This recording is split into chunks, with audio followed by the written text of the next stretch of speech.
जहां को मिलिथिला 50 वर्षर कारादंडादेश जे काटिथिले कला पानी र सजा।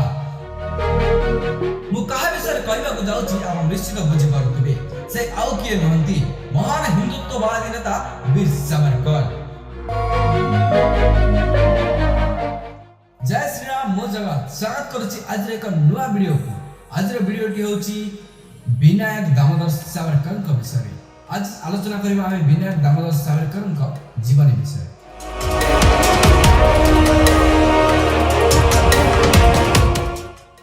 सावरकर जने आजम देशभक्त थिले और भारत को भल पाउथबा जने दूरदृष्टा थिले।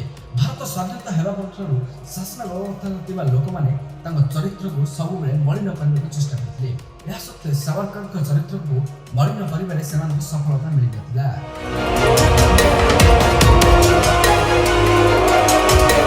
विनायक दामोदर सावरकर हेउचंती एपरि प्रथम व्यक्ति जहांकर 1857 मसीह स्वाधीनता आंदोलन संपर्कित पुस्तक प्रकाशित हेबा पूर्व दुईटी सरकार एही पुस्तक प्रकाशन उपरे प्रतिबंधक लगाई देइथिले।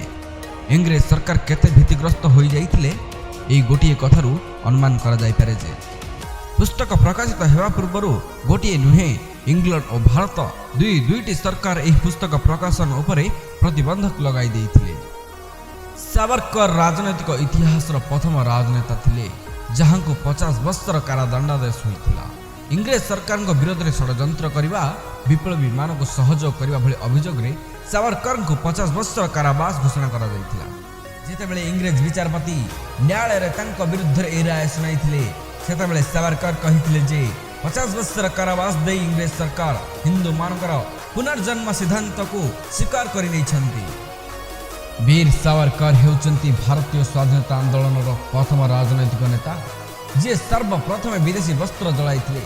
1905 मसीह बंगभंग संपूर्ण देश जो आंदोलन व्यापी थिला सेतेबेले पुणे ठारे सावरकर सार्वजनिक भाव में विदेशी वस्त्र रे अग्नि संयोग करथिले।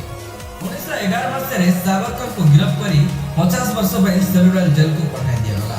सेटा देश को अमानुषिक अत्याचार करा जाउथला एवं आवश्यक खाद्य कि औषध मध्य प्रदान करा जाउथला। एही कठिन परिस्थिति सत्ते सावरकर स्वाधीनता में संग्राम छाड़ी नांती से सरकार को चिट्ठी और निवेदन करथिले एवं जेल रे थिबा साथी कैदी मानकर साहस बढ़ाइबा पई से पुस्तक एवं कविता मध्य लेखुथिले। सेलुलर जेल रे हिंदू कैदी मान को पठान मर्डर मान द्वारा अकथनीय अत्याचार करी धर्मांतरीकरण करा जाउथला।